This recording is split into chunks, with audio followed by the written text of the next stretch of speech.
सरोजेंद्र सनातनी में सभी श्रद्धेय गुरुजनों को सादर नमन।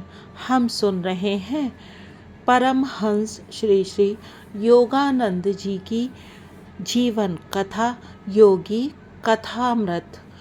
अभी तक की कथा में हमने सुना कि गोरखपुर में उनका बचपन किस प्रकार से बीता और उनके ऊपर जगत माता काली जी का कैसे वरदहस्त था। अब आगे की कथा सुनते हैं।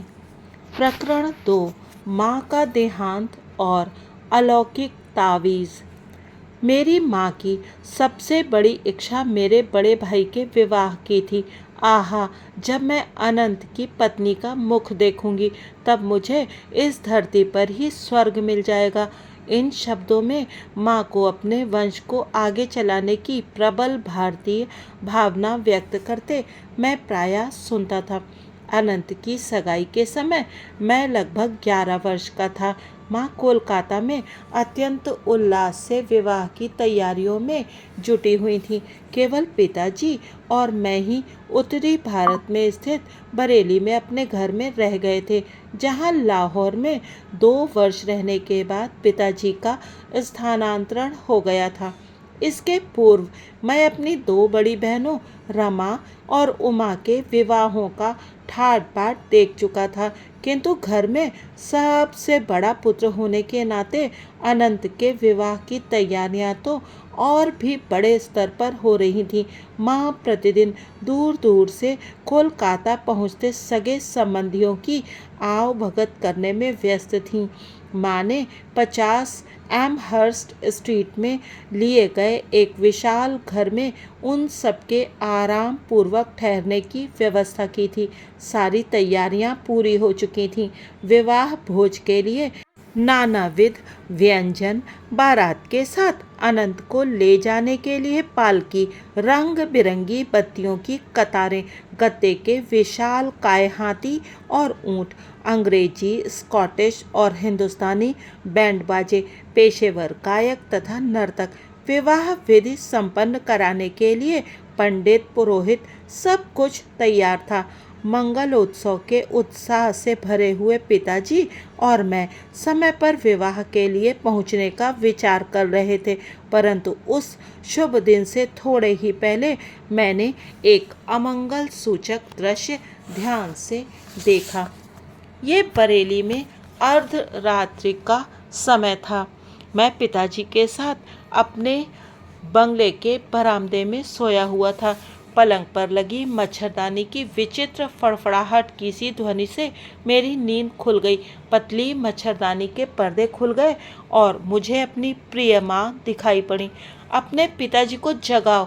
माँ की आवाज़ केवल एक फुसफुसाहट की तरह लगी।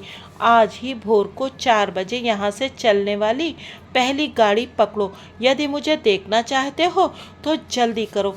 इसके बाद वो छाया मूर्ति अदृश्य हो गई।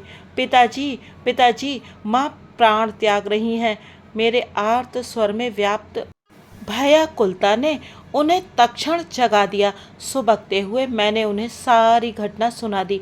अपने स्वभाव के अनुसार इस स्थिति को अस्वीकार करते हुए उन्होंने मुझसे कहा, चिंता की कोई बात नहीं, ये तुम्हारे मन का भ्रम मात्र है। तुम्हारी माँ बिल्कुल ठीक है। यदि कोई दुखद समाचार मिल ही गया तो हम लोग कल चल पड़ेंगे। यदि आप अभी तुरंत नहीं चले तो अपने आप को आप कभी क्षमा नहीं कर पाएंगे। तीव्र व्यथा के कारण मेरे मुंह से ये शब्द भी निकल पड़े और ना ही मैं आपको कभी क्षमा करूंगा। विषादपूर्ण प्रातःकाल स्पष्ट संदेश लेकर आया। माँ गंभीर रूप से अस्वस्थ। विवाह स्थगित, तुरंत आइए। पिताजी और मैं हतबुद्धि होकर निकल पड़े। रास्ते में जहाँ गाड़ी बदलनी पड़ती थी वहाँ मेरे एक चाचा हम लोगों से मिले। आकार में बड़ी बड़ी होती जाती एक रेलगाड़ी वज्र गर्जन के साथ हमारी ओर आ रही थी। आंतरिक क्षुब्धता के कारण अपने आप को गाड़ी के आगे झोंक देने का निश्चय अचानक मेरे मन में उठा।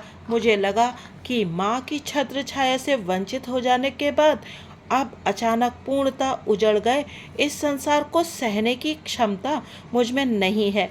मैं माँ से इस संसार में सबसे प्रिय मित्र के रूप में प्यार करता था। उनके सांत्वनादायक काले नयन बचपन की छोटी छोटी व्यथा वेदनाओं के समय मेरा एकमात्र आश्रय थे। क्या माँ अभी तक जीवित हैं? चाचा से एक अंतिम प्रश्न करने के लिए मैं रुक गया। चाचा को मेरे चेहरे पर छाई अधीरता को भांप लेने में तनिक भी देर नहीं लगी। निसंशय वे जीवित हैं, पर मुझे उन पर थोड़ा भी विश्वास नहीं हुआ। हम कोलकाता में घर पहुंचे तो हमें मृत्यु के अचेतन करने वाले रहस्य का सामना करना पड़ा। मैं मृत प्राय सा होकर गिर पड़ा। किसी प्रकार की सांत्वना को मेरे हृदय का स्पर्श भी कर पाने के लिए कई वर्ष लग गए। मेरी आर्त पुकारों ने साक्षात स्वर्ग के द्वारों को हिला दिया। आखिर जग जननी को आना ही पड़ा। उनके स्नेह स्निग्ध शब्दों ने मेरे रिश्ते घावों को भर दिया। वो मैं ही थी जिसने जन्म जन्मांतर में अनेक माताओं की स्नेह वत्सलता के माध्यम से तुम्हारी देखभाल की। खोए हुए जिन दो सुंदर काले नैनों को तुम ढूंढ रहे हो, उन्हें मेरी आंखों में देखो। परम प्रिय माँ के श्राद्ध कर्म के बाद शीघ्र ही पिताजी और मैं बरेली लौट आए। अतीत की स्मृति में प्रतिदिन भोर में ही मैं अपने बंगले के सामने स्थित नरम हरित स्वर्णिम हरियाली को छाया देते खड़े पारिजात वृक्ष की दुखार्त होकर तीर्थ यात्रा करता। कभी कभी काव्यमय क्षणों में मैं सोचता था कि पारिजात के श्वेत पुष्प अपनी अंतर्जात भक्ति से हरित तृणवेदी पर अपने आप को बिखेर रहे हैं। ओस बिंदुओं के साथ अपने अश्रु बिंदुओं को मिलाते हुए मैं प्रायः उषा से लोकोत्तर अलौकिक प्रकाश निकलता देखा करता। ईश्वर को पाने की तीव्र कसक से मैं तड़प उठता। हिमालय चले जाने की प्रबल इच्छा मुझ में जाग उठी। मेरे एक चचेरे भाई हिमालय की पावन पर्वत श्रेणियों की यात्रा कर हमारे यहाँ बरेली आए। योगियों और स्वामियों के उस उच्च पर्वत निवास स्थान की कहानियाँ मैंने उनसे उत्सुकता पूर्वक सुनी। स्वामी शब्द के संस्कृत मूल का अर्थ है वह जो अपने स्व के साथ या आत्मा के साथ एक हो गया है। चलो हिमालय भाग चलें। ये प्रस्ताव एक दिन मैंने बरेली में अपने मकान मालिक के पुत्र द्वारका प्रसाद के समक्ष रखा, परंतु वो ऐसे विचारों से सहमत नहीं था। उसने मेरे इस विचार से मेरे बड़े भाई को अवगत करा दिया, जो उसी समय पिताजी से मिलने के लिए वहाँ आए थे। एक छोटे बच्चे की इस अव्यवहारिक योजना को हंसकर टाल देने के बदले अनंत ने मेरा उपहास करने का निश्चय कर लिया। तुम्हारे गेरुए कपड़े कहाँ हैं? उनके बिना तो तुम स्वामी नहीं बन सकते। परंतु उनके इन शब्दों से मैं अबोध गम्य रूप से पुलकित हो उठा। उन शब्दों ने एक स्पष्ट चित्र मेरी दृष्टि के सामने खड़ा कर दिया कि मैं सन्यासी बनकर भारत भ्रमण कर रहा हूँ। शायद उन शब्दों ने किसी पूर्व जन्म की स्मृतियों को जगा दिया था। चाहे जो बात हो, पर मुझे यह तो पता चल गया कि प्राचीन संन्यास परंपरा का गेरुआ वस्त्र मैं अत्यंत स्वाभाविक सहजता के साथ धारण कर सकूंगा। एक दिन द्वारका के साथ बातचीत करते हुए मैंने अनुभव किया कि हिमस्खलन के समान प्रचंड वेग से ईश्वर प्रेम की धारा मुझ में उतर रही है। इसके फलस्वरूप शब्दों का जो धारा प्रवाह मुझसे बहने लगा, उसकी ओर द्वारका का तो विशेष ध्यान नहीं था, पर मैं पूरे मन से अपने आप को सुन रहा था। उसी दिन दोपहर को मैं हिमालय की तलहटी में स्थित पहाड़ियों में बसे नैनीताल की ओर भाग गया। अनंत ने भी दृढ़ संकल्प के साथ मेरा पीछा किया और विवश होकर मुझे दुखी अंतःकरण के साथ बरेली वापस आना पड़ा। मुझे केवल एक ही तीर्थ यात्रा करने की अनुमति थी और वह थी प्रतिदिन प्रातः की पारिजात वृक्ष की तीर्थ यात्रा। मेरा हृदय अपनी खोई हुई दोनों माताओं के लिए मोक रुदन करता रहा। एक मानवी माता, दूसरी जगन माता। माँ के स्वर्गवास से परिवार में जो रिक्तता उत्पन्न हो गई वो कभी भरी नहीं जा सकती थी। अपने जीवन के लगभग 40 शेष वर्षों में पिताजी ने दूसरा विवाह नहीं किया। अपने बाल वृंद के माता पिता की कठिन भूमिका उन्होंने स्वयं ही स्वीकार कर ली और इसके निर्वाह में वे हमारे साथ अधिक कोमल हृदय, अधिक मिलनसार बन गए। शांति और सूझबूझ के साथ ही वे विभिन्न पारिवारिक समस्याओं को हल करते। कार्यालय से आने के पश्चात वे किसी विरक्त की भांति अपने कक्ष में चले जाते और आनंदपूर्ण प्रशांति में क्रिया योग का अभ्यास करते। माँ के स्वर्गवास के बहुत समय बाद मैंने ऐसी छोटी छोटी बातों का ध्यान रखने के लिए एक अंग्रेज परिचारिका को रखने का प्रयास किया ताकि पिताजी को कुछ आराम मिल सके, परंतु पिताजी ने सिर हिला हिलाकर अपनी असहमति प्रकट की। तुम्हारी माँ के साथ ही मेरी सेवा का अंत हो गया। आजीवन एक पत्नी परायणता के भाव में उनकी आंखें खो गईं। मैं किसी भी अन्य स्त्री की सेवा ग्रहण नहीं करूँगा। माँ के गुजर जाने के 14 महीने बाद मुझे ज्ञात हुआ कि वो मेरे लिए एक महत्वपूर्ण संदेश छोड़ गई हैं। उनके अंतिम समय अनंतदा उनके पास उपस्थित थे और उन्होंने उनके शब्दों को लिख लिया था। यद्यपि माँ ने वह संदेश मुझे 1 वर्ष में दिए जाने का निर्देश दिया था, तथापि मेरे भाई ने उसमें विलंब कर दिया था। उन्हें शीघ्र ही माँ द्वारा उनके लिए पसंद की हुई कन्या से विवाह करने के लिए बरेली से कोलकाता प्रस्थान करना था। एक दिन संध्या को उन्होंने मुझे अपने पास बुलाया। मुकुंद, तुम्हें यह विलक्षण समाचार देने में मैं आनाकानी करता रहा। उनके स्वर में विवशतापूर्ण समर्पण था। मुझे भय था कि इससे तुम्हारी गृह त्याग की इच्छा और भड़क उठेगी, परंतु तुम वैसे भी अभी प्रबल ईश्वर प्रेम से ओतप्रोत हो। अभी हाल ही में जब मैं तुम्हें हिमालय जाते हुए रास्ते से पकड़ लाया, तभी मैंने एक निश्चित संकल्प कर लिया। मुझे किसी भी परिस्थिति में अब अपना पवित्र वचन निभाने में देर नहीं करनी चाहिए। मेरे भाई ने मुझे एक छोटी सी डिबिया दी और माँ का संदेश मुझे सुनाया। माँ ने कहा था, मेरे प्रिय पुत्र मुकुंद, मेरे ये शब्द तुम्हारे लिए मेरा अंतिम आशीर्वाद है। अब वो समय आ गया है जब मुझे तुम्हारे जन्म के पश्चात घटी अलौकिक घटनाओं से तुम्हें अवगत करा देना चाहिए।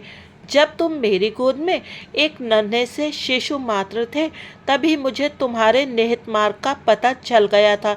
मैं तब तुम्हें वाराणसी में अपने गुरु के घर ले गई थी। वहाँ शिष्यों की भीड़ की ओट में लगभग छिपे हुए मैं ध्यानस्थ लाहिड़ी महाशय को कठिनता से देख पा रही थी।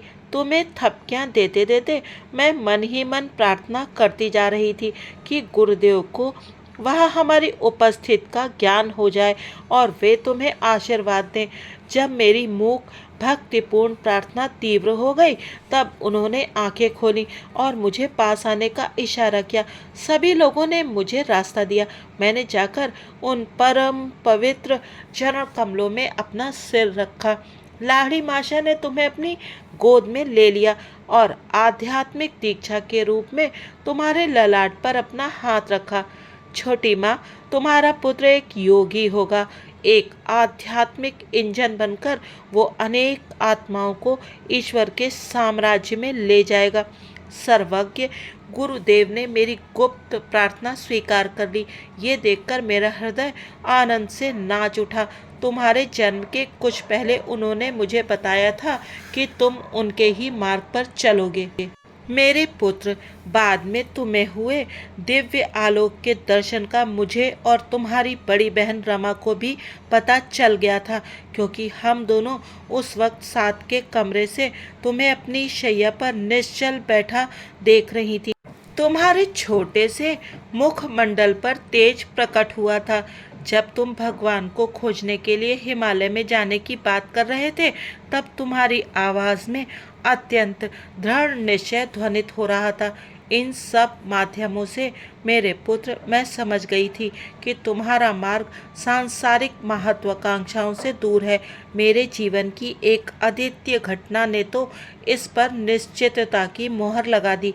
वही घटना आज मुझे मृत्यु सैया से ये संदेश तुम्हें देने के लिए विवश कर रही है। ये घटना है पंजाब में एक साधु के दर्शन की। जब हमारा परिवार लाहौर में रहता था, तब एक दिन प्रातःकाल नौकर मेरे कमरे में आया। मालकिन, एक अजीब साधु द्वार पर आया है। कहता है कि उसे मुकुंद की माँ से ही मिलना है। इन सीधे सरल शब्दों से मेरे भीतर कोई तार झंकृत हो उठा। मैं तुरंत साधु से मिलने बाहर गई। उनके चरणों में प्रणाम करते समय मैं समझ गई कि मेरे सामने कोई सच्चा सिद्ध पुरुष खड़ा है।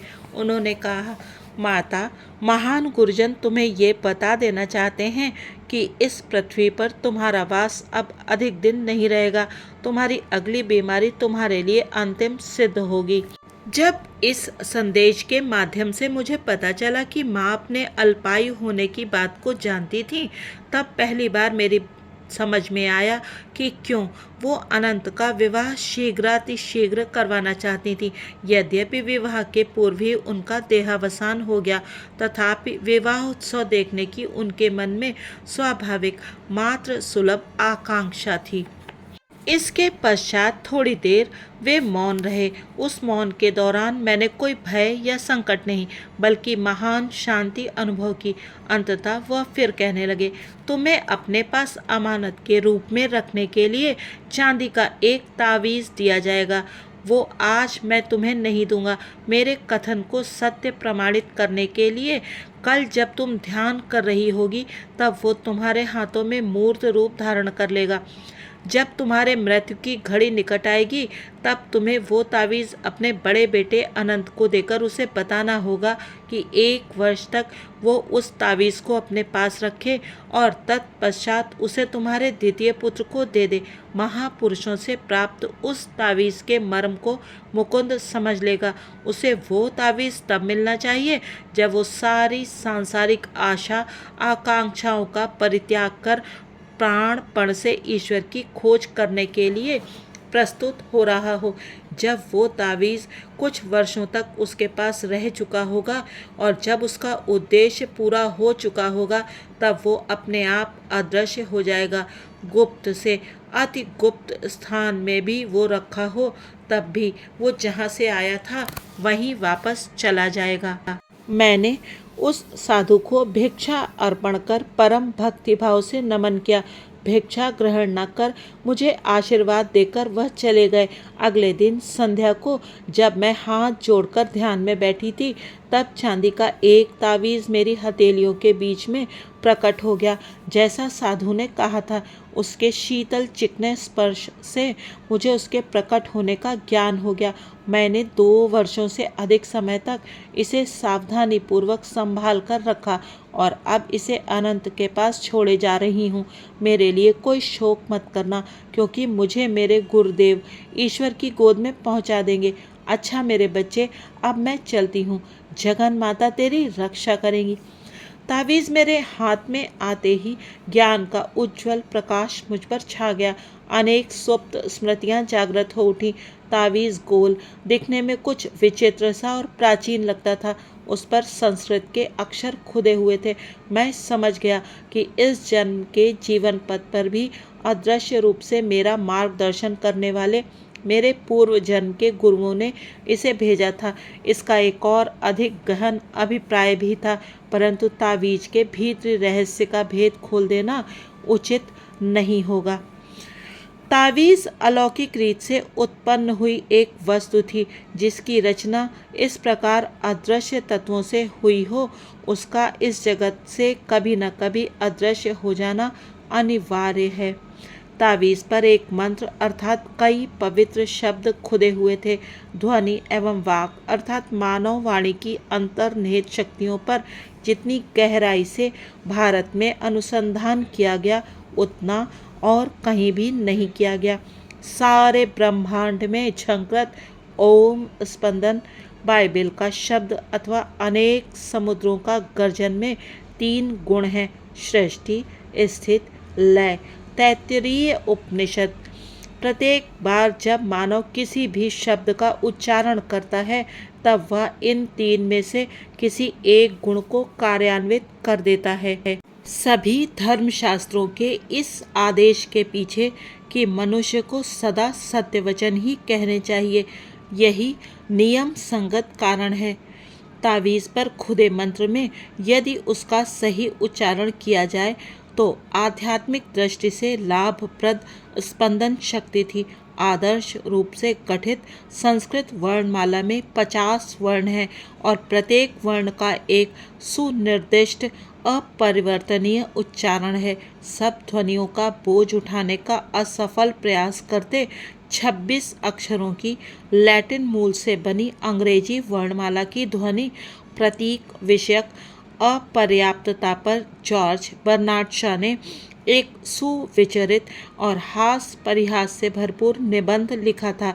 अपनी चिर परिचित निर्ममता अंग्रेजी भाषा के लिए एक अंग्रेजी वर्णमाला बनाने की खातिर यदि गृह युद्ध भी हो जाए तो भी मुझे उससे दुख नहीं होगा के साथ शॉ 42 वर्णों वाली वर्णमाला अपनाने का आग्रह करते हैं। न्यूयॉर्क की फिलोसॉफिकल लाइब्रेरी की ओर से प्रकाशित विल्सन की दी मिरेक्युलस बर्थ ऑफ लैंग्वेज द्रष्टव्य। इस प्रकार की वर्णमाला स्वर संपूर्ण संस्कृत वर्णमाला के निकट पहुंच जाएगी, जिसके 50 वर्णों में गलत उच्चारण की कोई संभावना नहीं है। परमहंस जी के शब्दों में, मेरे जीवन की अत्यंत दुखद घटनाओं के बीच वह तावीज़ अंततः किस प्रकार अदृश्य हो गया और उसका अदृश्य होना किस प्रकार मेरे लिए गुरु लाभ का सूचक सिद्ध हुआ, इसका वर्णन इस प्रकरण में करने की आवश्यकता नहीं, किंतु हिमालय में जाने की अपनी चेष्टाओं में बार बार असफल किया गया यह बालक तावीज़ के पंखों पर सवार होकर प्रतिदिन दूर दूर तक यात्रा कर लेता था। पुनश्च सिंधु घाटी में प्राप्त मोहरों ने अनेक विद्वानों को वर्तमान में प्रचलित इस धारणा का परित्याग करने के लिए विवश किया है कि भारतवर्ष ने अपनी संस्कृत वर्णमाला सेमेटिक स्रोतों दक्षिण पश्चिम एशिया की प्राचीन संस्कृतियां के आधार पर बनाई। हाल ही में मोहनजोदाड़ो और हड़प्पा में कुछ महान हिंदू शहरों का उत्खनन किया गया है, जिनका अवश्य ही भारत भूमि पर इतना प्राचीन इतिहास रहा होगा कि वो हमें ऐसे युग में ले जा सके जिसकी केवल धुंधली सी कल्पना ही की जा सकती है। Sir John Marshall, Mohenjodaro and the Indus civilisation 1931, इस पृथ्वी पर सुसंस्कृत मानव के अति प्राचीन अस्तित्व का हिंदू सिद्धांत यदि सत्य है तो संसार की सबसे प्राचीन भाषा संस्कृत सबसे अधिक परिपूर्ण क्यों है, यह स्पष्ट करना भी संभव हो जाता है। एशियाटिक सोसाइटी के संस्थापक सर विलियम जोन्स कहते हैं, संस्कृत भाषा चाहे जितनी प्राचीन हो पर उसका गठन अत्यंत अद्भुत है। वो यूनानी भाषा की अपेक्षा अधिक परिपूर्ण, लैटिन भाषा की अपेक्षा अधिक शब्दबहुल और इन दोनों भाषाओं की अपेक्षा अधिक परिमार्जित और परिष्कृत है। एनसाइक्लोपीडिया अमेरिकाना में लिखा है, जब से प्राचीन ज्ञान संपदा के पुनरुद्धार का कार्य शुरू हुआ है तब से लेकर आज तक संस्कृत के इतिहास में 18वीं शताब्दी के उत्तरार्ध में की गई संस्कृत भाषा की पाश्चात्य विद्वानों द्वारा खोज जितनी महत्वपूर्ण अन्य कोई घटना नहीं हुई। भाषा विज्ञान, तुलनात्मक व्याकरण, तुलनात्मक पुराण साहित्य, धर्म विज्ञान या तो संस्कृत की खोज के कारण ही अस्तित्व में आए या उसके अध्ययन से अत्यंत प्रभावित हैं। इति आज इस सुंदर व्याख्यान को यहीं पर विराम देते हैं। इस आत्मकथा के अगले अंक में जानेंगे द्विशरीरी संत जी के विषय में। महाअवतार बाबा जी और गुरु परंपरा से सभी गुरुओं के चरणों में शत शत नमन। श्री हरि।